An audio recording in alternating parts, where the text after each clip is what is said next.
Bangga bersarung mangga. Assalamualaikum warahmatullahi wabarakatuh. Alhamdulillah, assalatu wassalamu ala rasulillah wa ala alihi wa sahbihi wa mawalah. Pemirsa Al-Bahjah TV, jumpa kembali bersama saya Firas Bizi, yang insya Allah kita akan menemani waktu jelang berbuka puasa Ramadan para pemirsa dengan hal-hal yang menarik dan bermanfaat, tentunya bersama guru kita tercinta, Buya Yahya. Sebelumnya kita akan sapa terlebih dahulu guru kita tercinta, Buya Yahya. Assalamualaikum Buya. Waalaikumsalam. Sehat selalu Buya. Alhamdulillah sehat. Masya Allah. Amin amin amin. Masya Allah. Baik Buya, kita langsung kepada pertanyaan yang mana sebelumnya ini, di episode sebelumnya kita sempat menyinggung nih ya mengenai bid'ah. Nah, apakah di dalam bermazhab ini juga bagian dari bid'ah? Seperti itu Buya. Baik. Bismillah, alhamdulillah, wassalatu wassalamu rasulillah sayyidina Muhammad bin Abdillah wa ala alihi wa ashabihi wa mu'alah amma ba'd. Kemarin kita jelaskan tentang bid'ah ya, bid'ah, definisi bid'ah itu. Definisi bid'ah banyak sekali mendefinisi bid'ah. Di antaranya itu yang kami sangat cenderung dengan definisinya Imam Syatibi adalah thariqatun fid dini. Cara beragama mukhtara'atun yang diada-ada. Artinya dikembalikan pada Quran hadis nggak bisa-bisa. Mukhtara'atun tuduhi syariat untuk menandingi syariat. Misalnya membuat sholat baru, sholat yang ke-6, tuduhi, menandingi syariat. Yuksadu bisuluki alaiha, tujuannya melakukan itu semua adalah al-mubalaghatu fit ta'abbudi.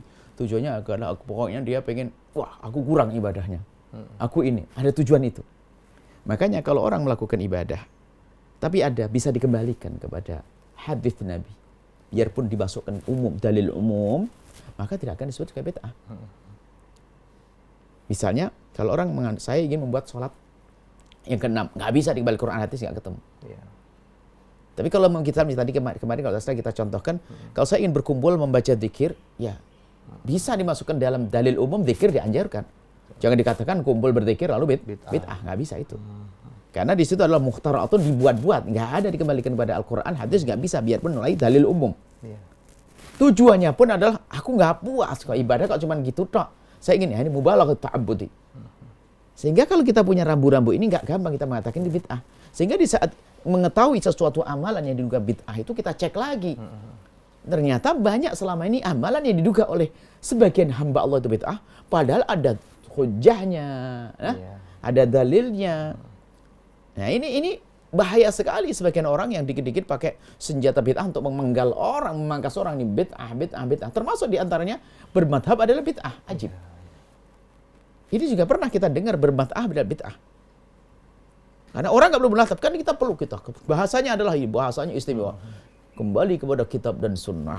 Kita sudah cukup ada Al-Quran, hadis Nabi. Itu kalimat yang disepakati. Orang harus kembali ke Quran kepada hadis Nabi. Harus dong. Cuman pertanyaannya buat Anda ini yang suka ngomong begitu tapi nggak mikir. Pertanyaan, gimana caranya kita kembali kepada Quran dan hadis Nabi? Anda sama saya yang nggak paham Al-Quran, baca Al-Qurannya jalannya lepotan misalnya. Gimana kembali ke Al-Quran nggak? Hadis saja nggak kenal, Arba'in Nawawiyah juga nggak hafal misalnya. Apalagi hadis-hadis ahkam yang dikatakan di marat, yang katakan sampai berapa coba ayat ahkam. Ya, coba. Lah kalau kembalinya gimana kan begitu? Dan tidak semua orang kayak Imam Syafi'i. Banyakan orang ya kayak saya, nggak ngerti gitu loh. Lah saya kembali Quran nggak bisa. Lalu bagaimana? Kembalilah kepada Al-Quran melalui ulama. Caranya ulama. Ya caranya Imam Syafi'i, caranya Imam Malik, caranya Imam Hambali, Imam Ahmad bin Hambal. Mereka punya cara di saat kembali kepada Al-Quran ada. Makanya Imam Syafi'i merumuskan cara itu dengan satu disiplin ilmu yang disebut dengan usul fiqh. Ilmu usul fiqh, ilmu untuk kembali kepada Quran. Nah, kita punya usul fiqh model apa? Memahami usul fiqhnya Imam Syafi'i aja nggak paham, sok kita mengatakan kita nggak perlu lagi dengan madhab, kita langsung pada Quran hadis, tersesat. Maka sesungguhnya orang yang paling kembali kepada Quran dan hadis mereka yang bermadhab. Karena mereka caranya benar. Justru kalau dibuka lebar-lebar semua orang, Anda ini kalau langsung balik Quran hadis, coba. Ada perintah sholat, aqimus sholata. Disuruh dikasih Quran sama kutubus sittah, nggak pakai perkataan ulama. Kapan Anda bisa sholat? Stres gimana caranya sholat, rukuknya gimana, nyari boleh sampai mati belum dapat. Ternyata ulama sudah jelentrehkan, merapikan sehingga ada penjelasan tentang sholat. Dan setiap hadis pun kadang dipahami oleh Imam Hanafi begini. Masalah, Fatihah. Bukan sebuah kefarduan dalam madhab Hanafi. Madhab Syafi'i begini. Fatihah toh. Bismillah berbeda ulama. Ini. Bukan mereka itu adalah bermusuhan karena mereka cara pemahamannya. Karena mereka di saat memahami ada metodologinya. Sehingga perbedaan di antara mereka. Jadi mereka berbeda itu karena ada dasarnya. Bukan seperti kita berbeda ngawur kita ini. Orang akhir zaman berbeda ngelawan ulama. Sok nggak mau dengan madhab. Lalu kembali kepada Quran hadis Nabi. Ini kesombongan. Kalau ingin kembali kepada Quran hadis adalah melalui cara para ulama. Makanya bermadhab ini maknanya kembali kepada caranya ulama untuk kembali kepada Al-Quran dan hadis Nabi. Misalnya, mohon maaf selama ini Anda yang sudah belajar fikih praktis dengan kami, furdu wudu, kewajiban dalam berwudu karena ada 6, ya kan? Nggak usah, biarpun dah hafal idza qumtu ila sholati faghsilu wujuhakum wa aydiyakum, nggak pakai itu sudah bisa kan? Apakah seorang awam wajib menghafal Qur'annya ini? Enggak. Bahkan nggak tahu kalau itu dalilnya. Nah ini kan karena mengikuti ulama. Ulamanya benar. Yang mengajarkan kita furudul wudu sitatun itu adalah furudul wudu ada. Itu benar. Biarpun ulama nggak pakai qala Allah Ta'ala langsung di kitab fikih langsung furudul wudu ada 6. Lah kita ini bermadhab. Dalam bahasa lain taklid. Ngikuti ulama. Taklid kita taklid benar, belum taklid buta. Taklid benar itu ya taklid itu harus bagi kita orang awam. Ngikuti ulama. Taklid buta itu gimana sih? Saya nggak ngerti ilmu sholat. Saya belum bisa sholat. Langsung saya panggil orang di tengah jalan. Pak, sini Pak. Apa sih? Pak, tolong tentang sholat bagaimana? Ini buta saya. Kalau saya tanya tentang sholat kepada siapa kira-kira? Ulama. Ya itu bahasa buta. Melek, taklid melek. Ada sebagian itu menfitnah. Sehingga mengatakan bermadhab jadi bid'ah. Jadi kalau kita bicara tentang manhaj salaf itu ya manhaj bermadhab ini. Hakikat manhajnya orang bermadhab, inilah manhaj salaf. Karena kita bagaimana kembali kepada Al-Quran hadis Nabi melalui caranya ulama. Jadi seperti itu. Jadi bukan bid'ah. Justru harus kita seperti itu. Kita harus bermadhab. Kalau tidak bermadhab ikut siapa? Anehnya orang yang mengatakan dia anti madhab. Dia seperti buat madhab sendiri. Buktinya apa? Jamaahnya harus ngikut dia juga. Kalau ngikut yang lain dianggap salah. Loh, ngikut ente ini kan juga bermadhab. Cuman ente tidak ngaku madhab. Ini kan unik. Sehingga kalau sudah katanya fulan langsung diterima. Tapi kalau ini kan termasuk ya. Kita harus jujur. Ini gara-gara semacam ini menjadi sebuah permusuhan ini mengatakan bid'ah. Bagaimana bermadhab dikatakan bid'ah? Bermadhab adalah cara kembali kepada Rasulullah SAW, kepada Al-Quran hadis. Caranya kembali kepada bimbingan para ulama. Seperti itu. Masya Allah. Masya Allah, ya. Berbicara mengenai mazhab, sebenarnya pengertian mazhab itu sendiri. Madhab itu tadi kami singgung, madhab itu yaitu, madhab itu kita mengikuti. Madhab itu adalah dalam bahasa dhahabayat madhab, cara kembali, cara pergi kepada Al-Quran hadis Nabi. Gimana caranya kita sampai kepada Quran dan hadis itu gimana? Sebab kita kan punya kewajiban kembali kepada Quran hadis Nabi. Caranya apa? Ya nggak bisa kita langsung membaca Al-Quran, kita juga nggak bisa tafsir, nggak paham. Maka kita ngikuti para ulama.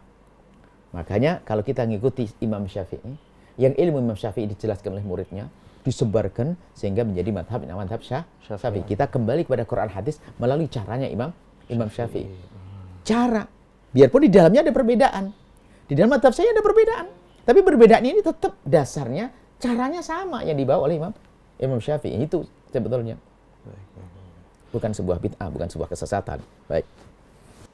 Oleh karena itu, apakah seorang muslim itu memang harus bermazhab? Secara hakikat harus dong. Kecuali orang mujtahid. Orang mujtahid mutlak. Saya bisa langsung ngambil hukum dari Quran hadis secara langsung. Nggak perlu ini itu. Siapa hari ini yang semacam itu? Jadi orang itu ada dua. Yang pertama adalah mujtahid. Mujtahid bisa langsung tahu Al-Quran hadis Nabi. Langsung bisa ngambil hukum. Dan kita tidak mengaku sampai di sana. Jauh banget itu bintangnya di atas. Selain itu adalah ya kita ikut ulama dong. Bahkan mungkin hari ini ada orang bisa saja berijtihad tentang hukum fikih, tapi urusan hadis ngikut juga kepada Bukhari, Muslim. Jadi harus disadari tidak disadari hari ini. Bermadhab atau namanya taklid. Bermadhab istilahnya juga bertaklid. Bertaklid atau bermadhab itu adalah nggak bisa dipungkiri hari ini. Harus. Biarpun kadang orang yang bertaklid sama bermadhab itu, dia melakukan tapi nggak sadar, nggak mau dibilang begitu. Anehnya orangnya, nggak boleh kita bermadhab haram, bid'ah. Ente ngomong bermadhab haram dan bid'ah itu pun taklid kepada orang. Nggak dasar aneh. Itulah. Sehingga munculnya orang begitu tidak indah Islam itu jadinya. Semua caci maki. Olo-oloan. Tersebar di penjuru dunia ada madhab Imam Syafi'i, Malik, Hanafi, Maliki, Hambali, Syafi'i, Hambali. Dan perbedaan wajar. Ada batal wudhu, tidak batal wudhu, kan enak. Ini sederhana. Tapi munculnya orang yang akhir zaman mengatakan bermadhab adalah nggak boleh. Lah itu justru itu benalu, perusak itu. Lalu orang suruh bagaimana?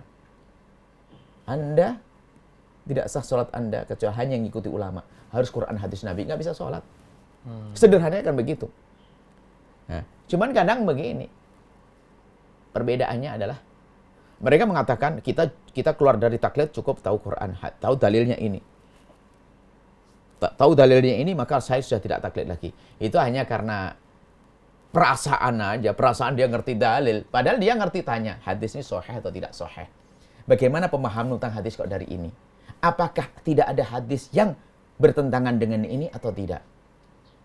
Ini kan kesana ceritanya. Coba yang kan sudah tahu dalilnya, berarti kan kita sudah tidak taklid lagi. Oke. Ada qala Rasulullah kada wa kada. Nabi mengatakan begini-gini. Ulama nggak langsung mengambil hadis langsung diamalkan begitu. Dilihat, apakah ada hadis serupa dengan ini yang bertentangan dengan ini atau begitu. Kita keburu mati kita. Sudah paling enak sudah ngikut para ulama selesai. Setelah itu saling menghargai Maliki, Hanafi, Hambali, Syafi'i. Indah. Imam Ahmad bin Hanbal muridnya Imam Syafi'i. Imam Syafi'i muridnya Imam Malik. Seperti itu, Masya Allah. Masya Allah, syukur jazilan Ibu ya atas jawaban-jawabannya. Semoga dapat menjadi ilmu yang bermanfaat dan dapat kita amalkan dalam kehidupan kita sehari-hari, Bu ya. Terima kasih, Bu ya. Baik, Alhamdulillah pemirsa Al-Bahjah TV. Insya Allah kita akan berjumpa lagi di episode-episode selanjutnya. Demikian, saya Firas Bizi. Assalamualaikum warahmatullahi wabarakatuh.